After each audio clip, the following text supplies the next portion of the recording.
movies may not be suitable for very young audiences. Parental guidance is recommended. Ang programang ito ay naglalabas ng sensitibong eksena at impormasyon.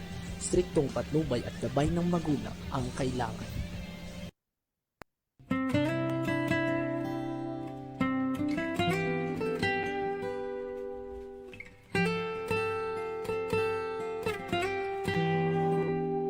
Okay, isang magandang araw po sa atin lahat mga kakampi. RP, medyo maano to. At ito na naman po tayo sa ating programa, Kalinga sa OFW. Of course, ito po yung lingkod sa Nicodemus. At syempre, kasama rin natin sa ating programa, ang aking idol, wala iba kundi si Miss Corazon Alma de Leon, my idol. Hello po, Ma'am Cora. Yes.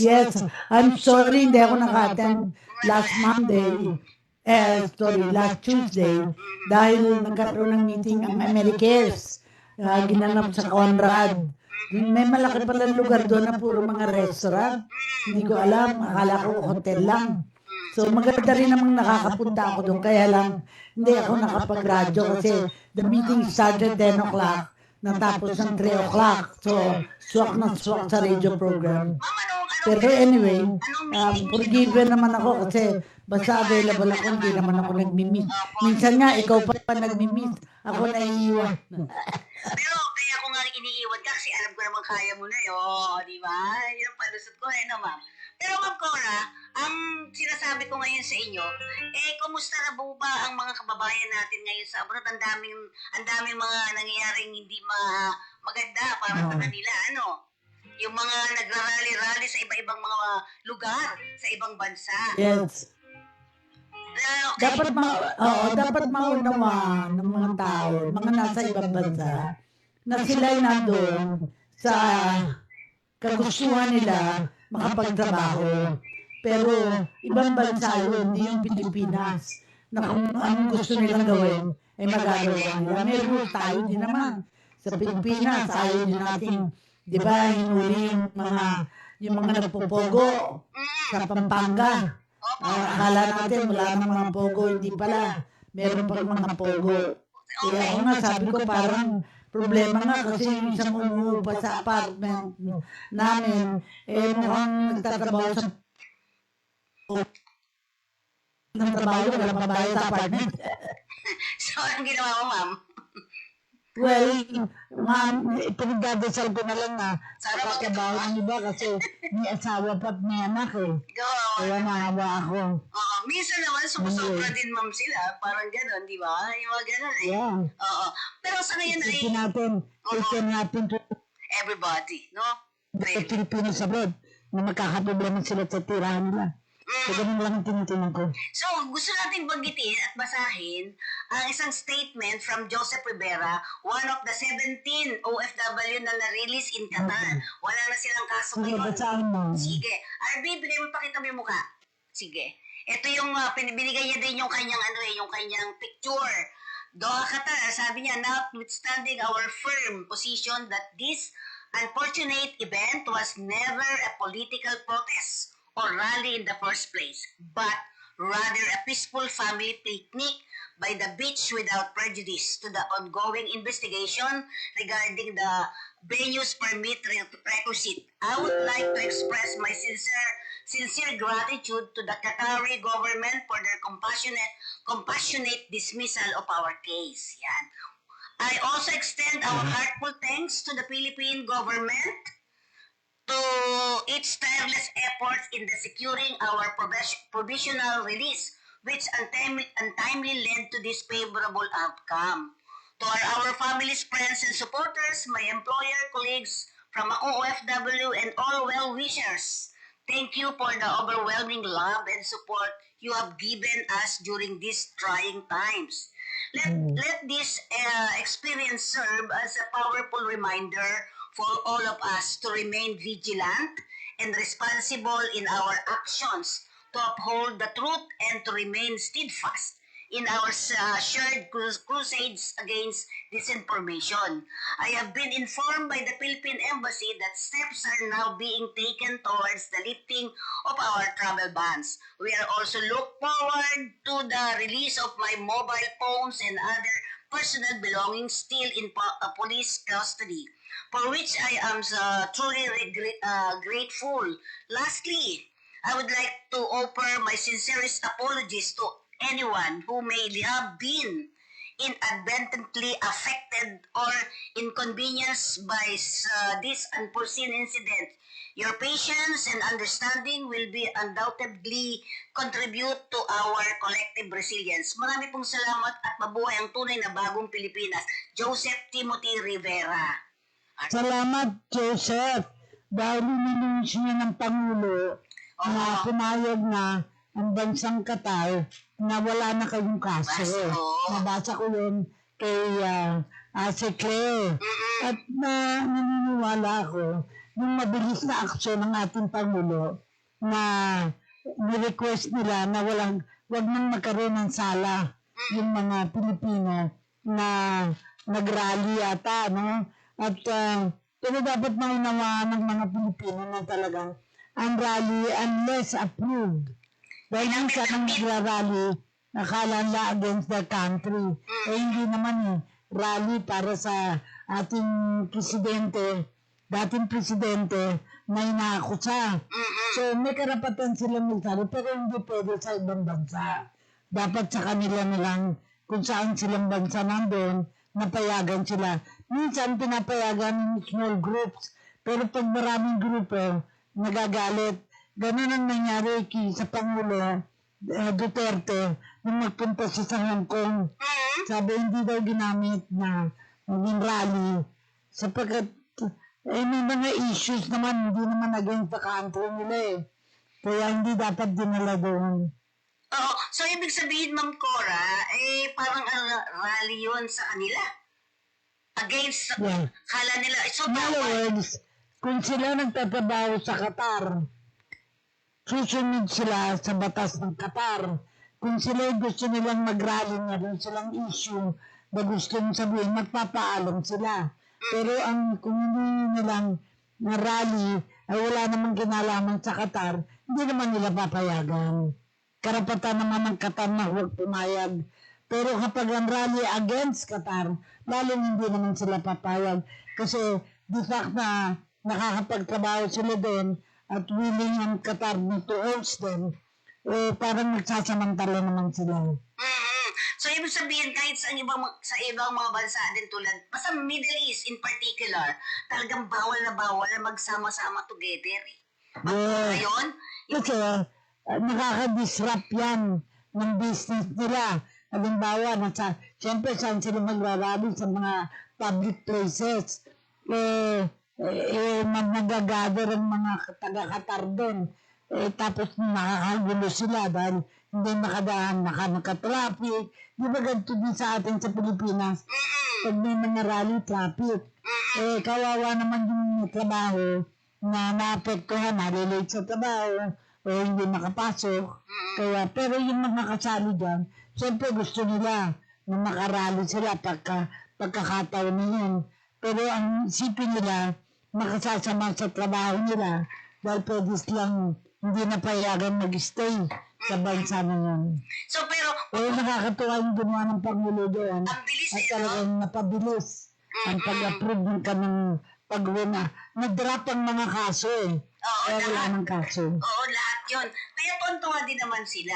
Pero sinasabi nga natin, alam din naman nila na, alam din naman nila na bawal yung magsama-sama Yung sobra sa tatlo, ay medyo na yan sa kanila. Tingnan mo kung matatawag natin si Sige. At isa pa nga, nakakatawa din naman, ang bilis din naman ang aksyon ng Pilipinas. Ma'am Cora? Yes.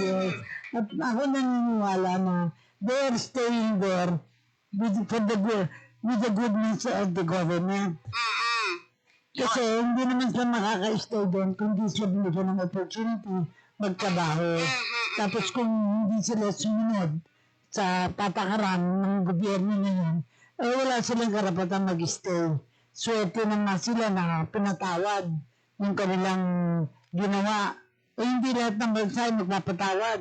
Ewan ko, kung kay Trump sa Amerika, ipapayagan sila na Pilipino magagather doon. Alam ko, nakita ko sa San Francisco, yung mga matatanda na nag-aantay na ng visa ng kanilang anak. Kaya nag-aantay sila, kahit na mamatay na sila, naghihintay sila, nandun lang sila, nakaupo, ay problema nila yun. Dahil wala naman silang trabaho, wala silang ginagawa doon. Pero Ma'am Cora, talagang dapat naman, lalo na mga OFWs, dapat talagang, ibig sabihin, respetuhin natin ang kanilang mga batas. Tama, di ba? So, bawal na bawal talaga ang mga ganitong uri nga. Sa Hong Kong, ma'am, di ba? Nung nandun din ang ating dating Pangulo, di ba? Medyo dumami din. Nag-react ang Hong Kong.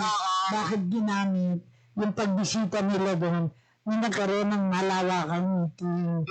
Tama naman ang Hong Kong sa akin palagay. Kung ako nasa Hong Kong, Pilipino ako, edi mapapahiya din ako na may mga nagpupulong doon. At dati naman silang nagsasama-sama, pero sa kanilang interes, hindi sa malawakang paglaban, magkakaroon ng particular gathering at the expense of the lugar nila. Kasi wala nang makaka-traffic, magkakaalam naman natin dito, kahit na saan may rally, apektado ang community. At mula doon nga, di ba, yung mga ICC naman na ang nangyari. Kaya parang nagsimula sa Hong Kong, pabalik ang Pilipinas, di ba? Yung mga ganitong klase.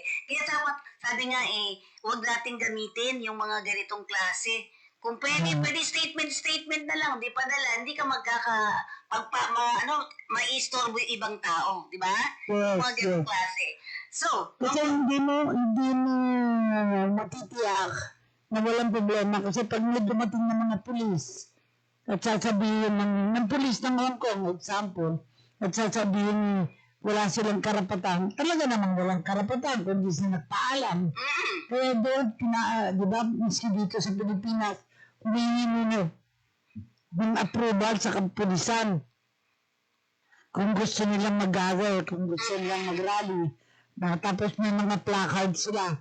Ang gusto nila makumplan sila sa television. Kaya yun ang ginagawa nilang pamamaraan para makuha lang attention ng ibang parte ng bayan. Okay. So may mga ibang observation daw Bagamat may ongoing ICC investigation kay Duterte, pinayagan pa rin ng Hong Kong authorities makapasok sa teritoryo at makadalo sa event kasama mga OFWs. Pero ang nangyari nga ay medyo nagkaroon ng mga hindi inaasahang traffic siguro. Pero siguro mahalaga na alamin ang issue. Mahalaga na kung magrarally sila, ano ang gusto? Kasi ang iba, nagrarally na makauwi ang dating Pangulo. Pero hindi naman ang pag-uwi, hindi rin kung gusto ng tao. Kasi ang sabi ng ICC, hindi sila makapagbawa, baka hindi na bumalik. Yeah. Kasi September pa ang mahihirang kaso. In the meantime, may mga procedure sila na ginagawa para ma-protect na hindi lumabas. Kasi ang nagrarally naman din ay yung mga namatayan, yung mga EJK. Kaya hindi mo rin sila mag-blame dahil sila ang namatayan. Yeah. At ngayon, yung mga pumatay buhay pa. Yun. Nangingi nga ng di ba, parang pwedeng palabasin kasi 80 years old na, hindi pala pwedeng basta-basta tayo tulad sa Pilipinas na pag 80 ka na, parang di ka na pwedeng ikulong. Parang gano'n, di ba, Ma'am Cora? Pero kung nakakulong na siya, at sinabi niya sa humanitarian reasons, ipalabas siya, okay, yan hindi pa naman siya nakukulong. Temporary lang ang kanyang safekeeping. Parang safekeeping, pag-stay sa, sa tulog. Pero ang dami ng mga nagsasalita, yung siyempre pabor na makulong dahil ang niisip nila, yung EJK, na maraming naapektuhan, na hindi nga masabi kung ilan ang mga hawak na kaso lang yata, mga 30, 60, pero sa kalaman ng lahat, 30,000. Kung bibilangin, kasi kung naglalabasan yung mga pamilya at sasabihin, ito yung mga nawawala namin mga anak, ito yung mga namatay ng mga asawa. Siyempre, marami nga sa kala nakapila, niretrato pa, pinapakita kung sino yung mga namatay. at kung sino yung nawalan sila ng kapamilya. Mhm. Yun. Pero, sa tingin mo ba, Ma'am Cora, makakabalik pa ba ng Pilipinas? Ito tanong Well, natin. hindi natin masabi. Siguro until September. Mhm. Baka September kasi meron mga nakasuhan na parang nadeklara walang kaso. Pero mahirap sa kaso na yun, sinasabi at ang mga nagsasabi na may mga witness na may patayang nangyari. Oo. Earlier on, hindi pa nga presidente si Pangulong Duterte, ay merong mga pangyayaring ganon. Doon nangyari Kaya sa Davao, no? titinan kung may kinalaman siya. Oh, yung nangyari sa Davao, right? Yes. Sa Davao, definitely. Oo, yun pa muna yun eh, di ba? Yung iba pa nga na nangyari nitong mga naging presidente na siya, iba pa yun. Narinig ko kasi, napanood ko, yung dating chairman ng civil service, nag-resign siya.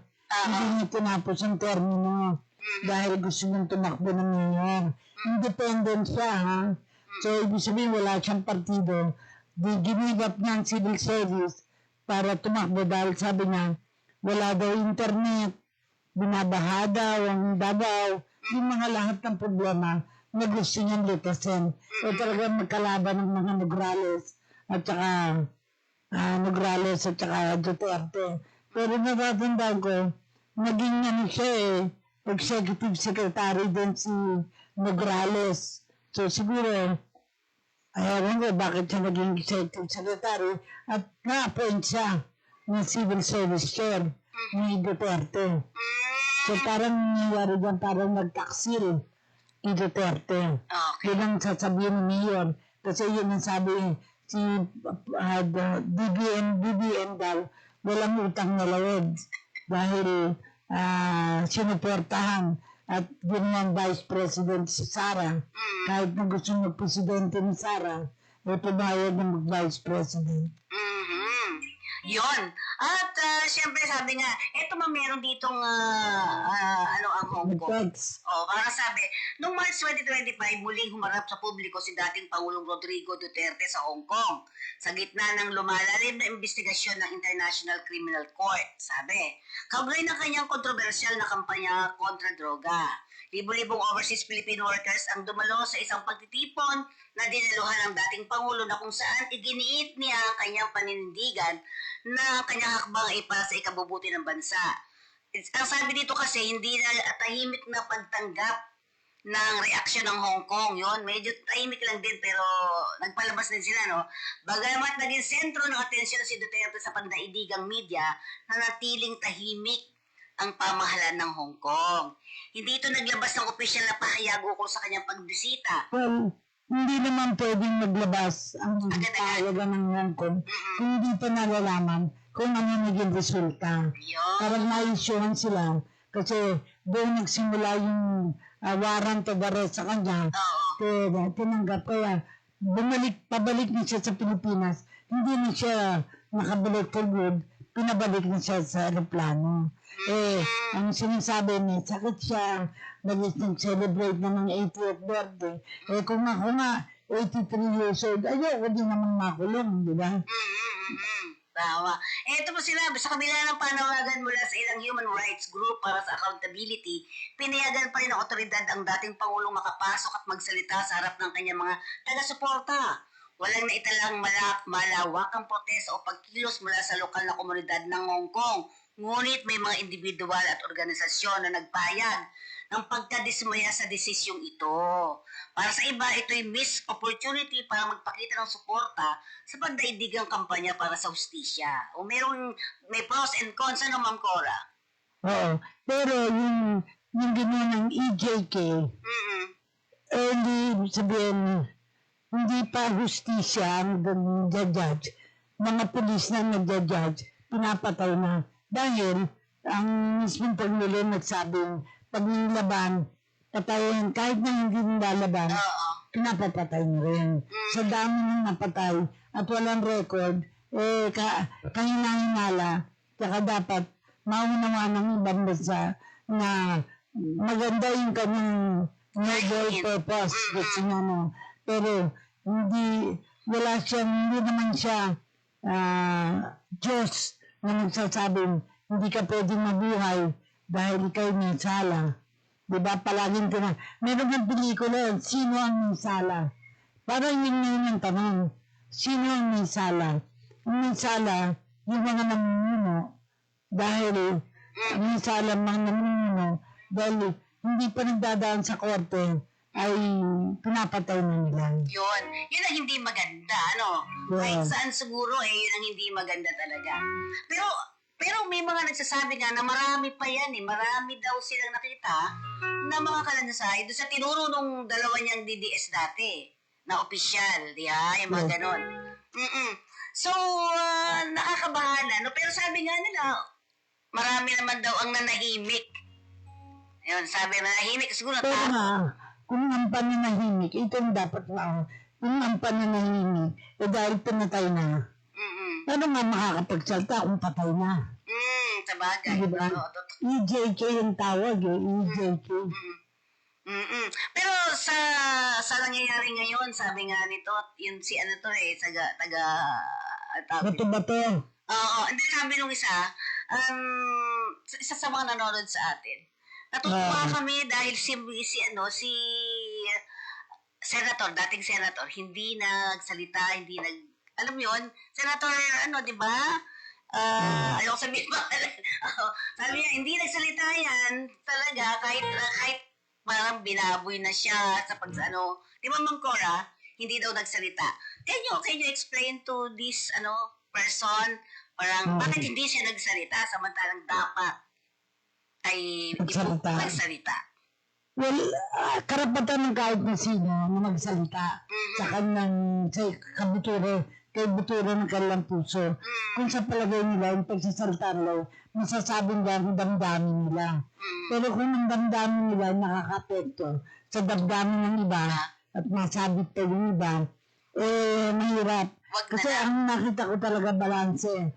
Nakita ko yung mga namatayan, may retrato ng mga namatay. Hindi, wala ka ng retrato ng mga ibang namatay.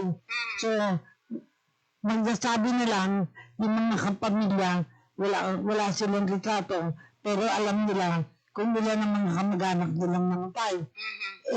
Wala kang pruweba. Wala kang retrato Buti yung mga may retrato. Masasabi lang ito ang dating at sino pumatay. Pulis ba ang pumatay? Pero yung pulis kaya lang pumatay, inutos. Sino ang nagutos? Yun ang issue din. Oo. Pero, ibig sabihin yung pulis, sa lang yan, kasama din siya, di ba? Pulis ang nagbaril, pero sa utos. Yun. Kaya, siguro, hintay-hintay na lang natin mga kabayan. Oo. Kaya mas maganda dyan. Hindi masakit sa likod. Maganda yung ganyan, ma'am. Okay. So, ibig sabihin lang, ay hintayin natin talaga kung ano talaga yung judgment ng ICC, right? Kaya, huwag tayo Sa akin talaga, sa justisya, dalawang bagay. Yung side ng pamahalaan at side ng hindi pamahalaan. Ipit din ng pamahalaan dahil mayroong mga nagrarally na namatayan. Kung ikaw nasa kung ako DSWD, ang formal na paniniwalaan ko, yung mga namatayan. Kasi silang nawala ng mga kamag-anak Hindi ba? Ngayon, hindi natin alam kung sino ang pumatay. Pulis ba? Pero kung pulis yung pumatay, inutos ba? At sinong nakatataas ang nag-utos? Mga tanong na kailangan masagot. Okay, oo. So, sa mga pangyayari nga, ang sinasabi natin, tama din si Senator Hindi na ako makikialam, di ba? Parang kasi mamaya may masasaktan di ba? Yung mga ganon. At ikaw yung nag-uudyok. Parang ganon wag mo na pag-awayin. Tayo na ang tawag natin bystander, nasa palabastada tayo. Ano ang pananaw natin, pwede natin sabihin, pero hindi pwede tayong umaksyon na parang nilalabanan ka. Kasi hindi mo naman alam ang circumstances Hindi wala ka naman doon para malaman. Ako gusto ko malaman kung ilan yung mga kaso na hindi natuloy o walang pruweba. Kasi ang sabi, 30,000, 60,000, maraming sinasabi. Pero kung wala kang record, Kasi patay na lang, wala ng record. Isa ba dalawa yung namamatay sa sa aksidente o sa disaster na wala ng record kung sino yung mga namatay na yun. Dahil hindi na nakita ang katawan. Kumbaga, napalagay na sa nalubog na. Natatandaan ko sa Real Quezon, mga nabagsakan ng mga kahoy. Wala na, hindi na nakita ang mga katawan. So, bibilangin mo na lang napatay. Pero hindi mo na nakita. So, anong pruweba mo na yung mga tao na yun ay pinatay? Kaya, hindi mo masasabi. Pero ang masasabi ay yung mga nawalan. Yung mga namatayan. At saka may record eh. May record, kaya nga nagulat tayo, ba't ang dami nun? Kasi ang gusto ni BP Sara, di ba? Akin na yung mga pangalan, akin na yung mga listahan. Parang ganun sinasabi niya, di ba? Maglalabas daw sila. Tingnan natin. Pero sinasabi nga natin, hanggat wala po talagang as bilang katulad mo mag-chorus, galing ka sa isang sa isang government of department, hayaan na natin ang hustisya ang gumulong, right? Di ba? Oo. Pero ang problema nga dito, halimbawa, kung ikaw mismo naapektuhan dahil ang anak mo nagdroga, tama naman ang to-the-droga, pero hindi nakulong dahil pinatay na lang. Natutuwa ka, hindi nakulong. Pero lalong hindi ka matutuwa na namatay o pinatay. At kailangan alamin, sino ang pinatay? Pinatay ba ng sundalo? Pinatay ba ng mga lumalaban sa droga? At ito ba ay pinatay dahil may nag-utos na militar o opisyal nagsabing pag nagreklamo, patayin nyo na lang. Pag lumaban, patayin nyo na lang. Ganun naman ang batas eh. Pag ikaw ng laban, papatayin ka na lang kasi nang laban ka. Alin ang unang papatayin? Yung nagsisilbi sa gobyerno. Sisilbi sa gobyerno o yung lumalaban sa gobyerno. Siyempre, mga tao kakampi sa mga napapailiwal ng batas. Pero ang batas may limit. Sapagkat meron tayong ang batas natin na may husgado tayo na tito na it might take years. Sasabihin ng iba, ay naku, matagal pa yan, patayin na lang natin. Hindi naman ang isa dalawa nangyayari yan. Nawawala na lang ang galang kapamilya dahil nahuli nagdodroga, pinapatay na lang. Ayun ang hindi maganda, di ba?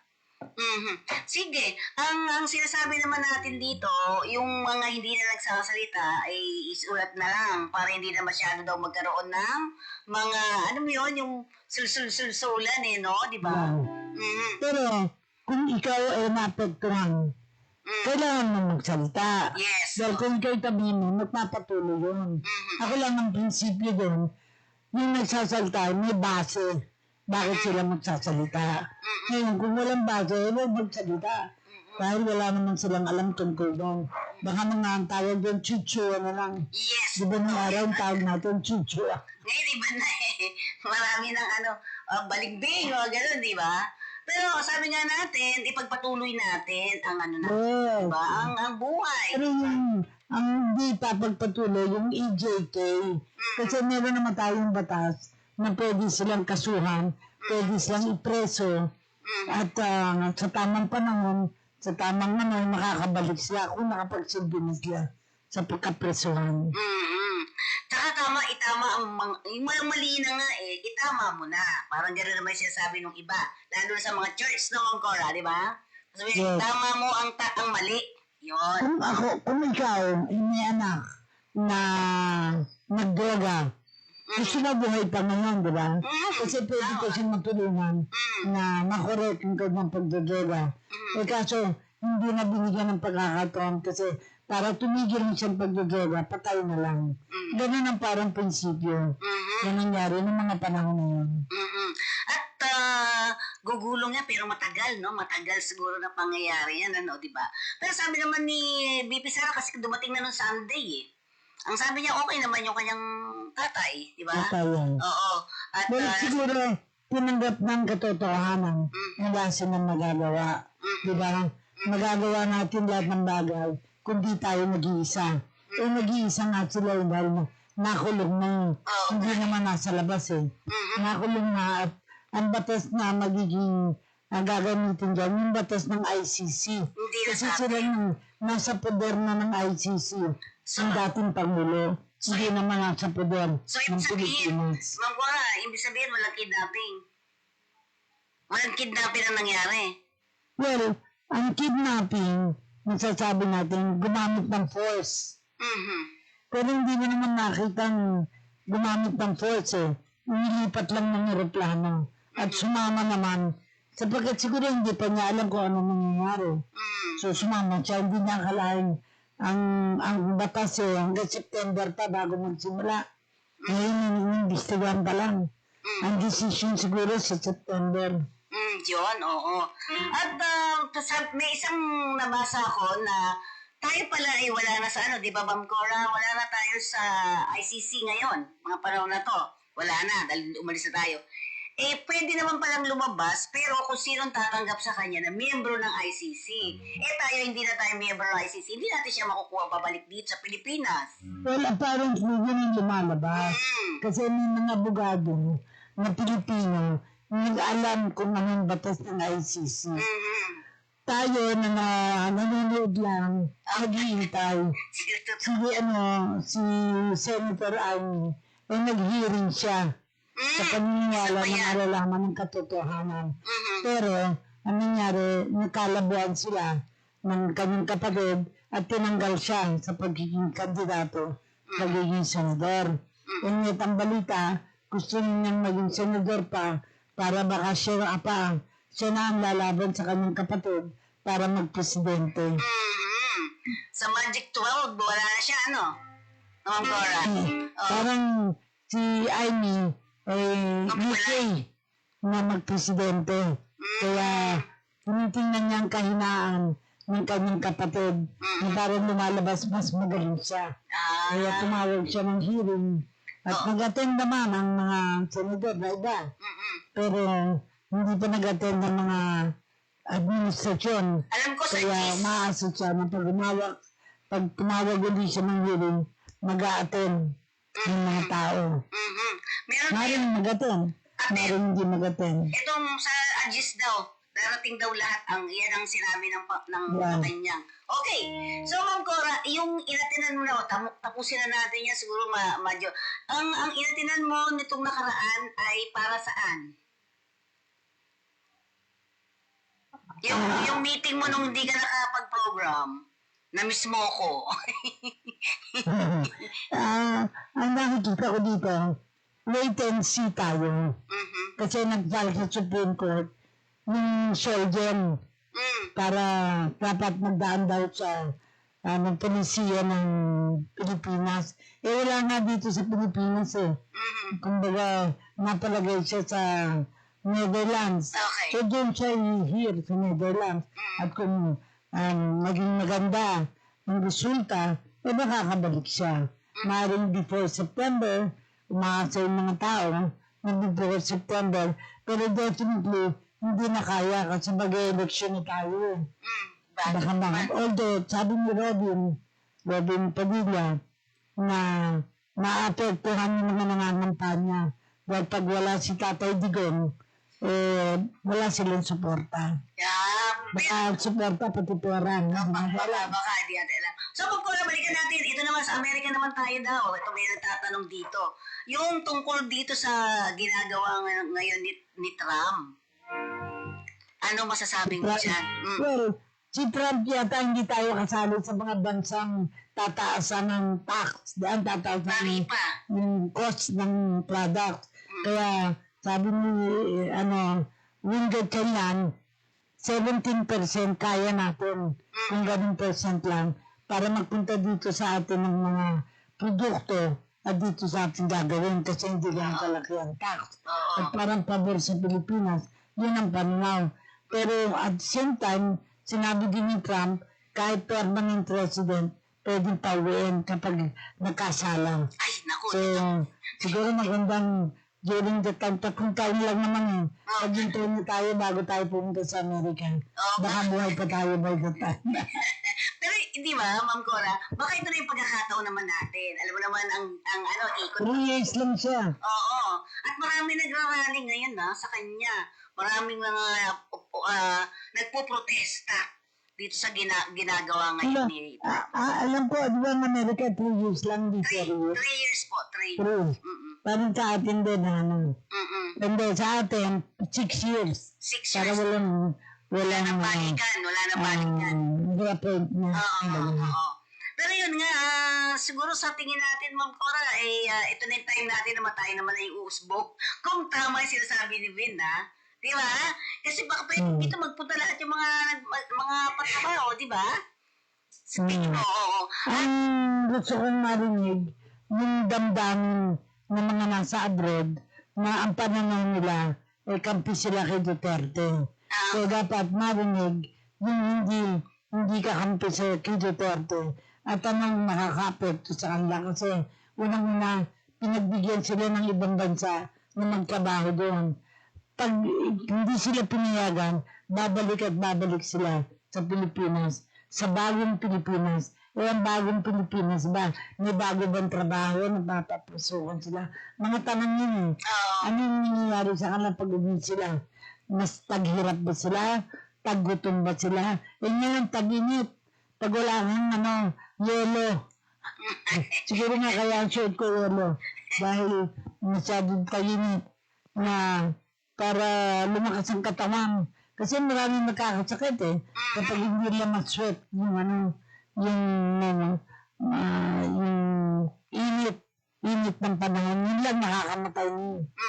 Kaya ingat-ingat din ang ating mga kababayan. Pero balikan ko lang yung sinasabi mo na dapat nag-iingat din ang ating mga OFWs. Sundin ang mga batas dapat. Mga ibang bansa. Oo. Katulad ng mga pogo, nagagalit tayo sa mga pogo na nasa Pilipinas kasi binan na ang pogo. Eh bakit meron pa? Sa mga probinsya na nakakatrabaho sila. So ang tanong ngayon, sino bibigay sila ng karapatan ng magtrabaho?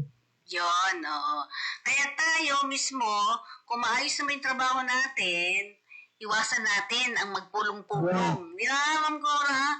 Yung magrarara ka doon sa ibang bansa. Natatanda ko nung nasa, saan ba to?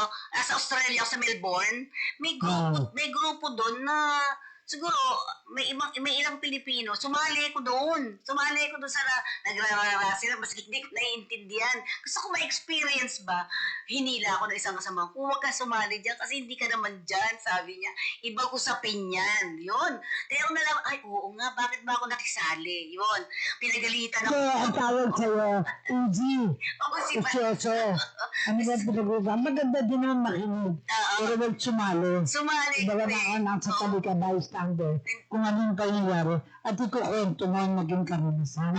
Kasi maganda din ang mga alaman. Doon sa Australia, inaalaw na magsalita ng tao. I remember, merong mga kababaihan na nagrarally, pinapayagan nila. Kasi may permit eh. Hindi ka ng permit. Pero kasi ako hindi naman ako talagang nag-work doon, parang umatid lang ako ng convention, mga ganyan. So try lang ako, hinila ako, buti ka mo, hinila ako ng isang kasama kasi nandiyan yung mga pulis, sabi ko, natakot ako, nako. Nakita mo, maganda ang Australia. Yes. Kasi they have the modernity of America, but the ambience of Europe. Parang yung dalawa, parang ka nasa Europa, parang ka nasa Amerika. May nakita, Yan ang Australia. Sa akin, talagang nga ako sa Australia. tahimik. At saka may nakita ko kasi doon, kung gusto mong maglagay talaga ng mga gusto mong sabihin kahit ano, pwede may lagayan, di ba? Kung may mga gusto kang sabihin, kahit ano pang sabihin mo, ilalagay mo lang doon. O gusto mo mag-picture doon, pero hindi mo pwede ikalat-kalat. Katulad sa Pilipinas. Pero ngayon, ang nakita ko rin, maraming babae sa embahada, mga ambassador, mga babae sa Pilipinas. Siguro alam nila na ang mga babae mayroong mga karapatan dito sa ating bansa. So, gusto lang makita kung katotohanan yan. And I think I agree na yung mga babae ng ambassador binigyan ng pagkakataon ng kalang bansa na makita ang Pilipinas at paano nabubuhay ang mga Pilipino. Yun. At sabi nga natin sa mga OFWs, ingat-ingat lang po tayo. Kung gusto natin talaga magkatrabaho ng mahusay, trabaho muna tayo. Pero ako, panawagan ko talagang mag-ingat sa init. Kasi pag mainit, madaling tumaas ang ang galit, mataas ang blood pressure. Di ba yun? Madaling makipag-away dahil madaling mainit ang ulo. Yung road rage na nangyari, Ingatan di mo, ba? dahil ang masasaktan kayo din kapag kayo hindi nagtinti ng init ng ulo. Oo. Kung natatanda mo yung nangyari sa Antipolo siguro, napanood mo, yung road rage doon, Di ba, ma'am? At hindi lang yun. Ang dami pa palang nangyayari na ganyan dahil siguro sa walang timpi, di ba? Yes. O dahil sa init. Anyway, siguro sa next episode natin, mahalaga na ma-interview yung nakauwi.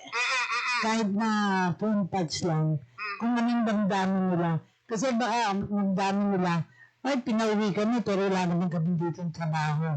Yeah, diba? opo. Kailangan meron silang madamdamin sila na tinulungan kami ng OWA, tinulungan kami ng Department of Migrant Workers, DMW. Kasi kailangan maunawaan ng bansa natin kung ano naging issue sa kanila. Bakit sila pinauwi at bakit sila nakaproblema sa bansang pinagtatrabaho nila. Yan. At syempre, mag-ingat-ingat din tayo dito sa Pilipinas. Marami rin problema sa atin ngayon. Sunog dito, sunog doon. Mag-ingat-ingat po tayo, lalo na yung mga sa bahay natin. Pag pa sobrang init. Kinukwento ko nga, nung nagkaroon kami ng pagkakataon tumira sa England, sa second floor na tinitira namin, kasi siyempre, ang first floor kusina, ang first floor living room, sa second floor ang tulugan. May isang balde na tubig, may isang balde na buhangin. Para oras na magkaroon ng little sunog, gagamitin niyo yung tubig at kung di makaya, pati Yung graba. lupa, yung ground, Graba. sand. Sand. Kaya sabi ko nga, isasuggest ko yan sa mga nakatira sa mga squatter. Dahil basta meron silang dalawang baldo, tubig at buhangin, ay pwede silang, hindi na kailangan ng tabs. Mahal pa yung fire extinguisher. Mas mahalaga pa na nature na lang.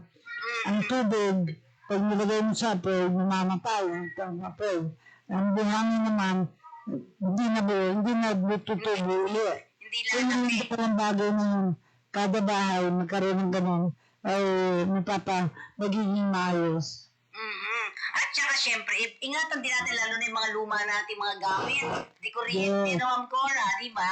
Kadalasan sa mga electric fan, di ba? Yeah. Kahapon lang, dito sa Tondo, meron na naman. Parang ganon. Kaya parang... Ako nga sa pamangkin ko, nakaparada lang yung isang sasakyan. Biglang natupok yung harapan. Sabi, buti hindi nasunog ang bahay. Kotse lang nasunog. Pero sabi nga, wala kang control, bakit, aalamin na bakit, nang nangyari. Pero kahit malaman mo, wala ka na magagawa kasi nasunog na. Yeah, oo. So with that, siguro, Ma'am Cora, nasa iyo. Paalam na tayo. At iayaan natin sana sila, kasi sa Qatar kasi, oras nito ay parang alas 7 pa lang yata ng umaga sa kanila. Kaya tinatawagan natin, mukhang hindi nakapasok. Yung binasa kong letter, siya sana yung bisita natin ngayon. Continuing naman yan, basta may panahon at makakausap sila, yung mga nakauwi, ano na ang buhay nila. Kasi natulungan ba sila ng OWA? Natulungan ba ng DOLE? Kasi marami nga yung siya na tumutulong. Natulungan ba sila ng DMW? Kung hindi man, sino ang kasalukuyan nilang sitwasyon. Kasi kapag hindi natin alam, akala nila everything okay. Hindi dapat natin isipin everything okay, kundi natin alam kung anong sitwasyon nila. Tama. Okay, with that, Ma'am Cora, nasa iyo na yung pagkakataon, message mo yung ating mga kababayan, lalo na yung mga nasa abroad na kala nila ganun-ganun lang kadali ang mag-rally-rally sa ibang bansa. Ma'am Cora. Well, yung gusto pa, no? Kasi yung nandun na sa ibang bansa, alam ninyo na huwag kayong gagawa ng hindi ka nais-nais maka-apekto sa trabaho nyo dyan. At magplano kayo hanggang kailan kayo magtatrabaho dyan. Because darating yung panahon na matanda na kayo, tumanda na kayo dyan, at gusto nyo man nakauwi sa Pilipinas. Ang tanong, may uuwian ba kayo sa Pilipinas? Meron ba kayong tirahan sa Pilipinas? May lupa pa ba kayo sa Pilipinas? Kung wala, pagplanuhin nyo na magkaroon kayo para pag-uwi nyo, sitting pretty kayo. Na naayos nyo ang buhay nyo dahil sa sandaling panahon na tumira kayo sa ibang bansa, bumuti ang inyong katayuan pag-uwi ninyo. Iyan. At syempre sa akin naman, doon sa ating mga OFW, mag-isip muna po tayo. Bago tayo magplano pa ng iba, kailangan na planuhin mabuti para mabuti rin ang kalalabasan ng ating mga gagawin. Di ba? Correct ka dyan, correct ka dyan. Kasi mayroong iba. Kaya, mahalaga ng magtulungan yung mga kung saan kayo. Alam niyo ano na ang sitwasyon ng probinsya niyo, ng syudad niyo, para alam niyo makapaghanda kayo. Yan. At tatandaan natin, lagi po tayong handa sa lahat ng mga bagay-bagay. Mag-ingat tayo. Ito po, At bilang Boy Scout, yes. bilang Boy Scout, laging handa. Yun. At siyempre, Ma'am Cora, bago ko tabitawan, yung ating lagi sinasabi sa ating mga kababayan. Ating mga kabayani. Marami ko sinasabi, magagawa natin lahat ng bagay kung di tayo nag-iisa. Kaya nga dito sa programa na ito, sabi ni Ma, kung hinahapi may kakampi. Kakampi tayo, hindi tayo nag-iisa. Yan. Kasama tayo At dito. siyempre, palasak ngayon ang kakampi. Lahat ginagamit ang mga kandidato ang kakampi ng Ma'am Cora. Okay, ito yung lingkod. Friend Nicodemus, lagi po yung kakampi kapag kayo may mga problema. At kasama natin ang aking idol, Miss Corazon Almadalian. Paalam na po kami. Maraming salamat at aasahan ko na makikita niyo ako tuwing Martes, 12 sa paniniwala ko na kailangan ako kakampi din ng mga naaapi sapagkat dati akong sekretary ng DSWD. Very At good. ayokong maging feeling ng mga kliyente na sila ay naaapi. Okay daw. Salamat po. Sige, bye-bye.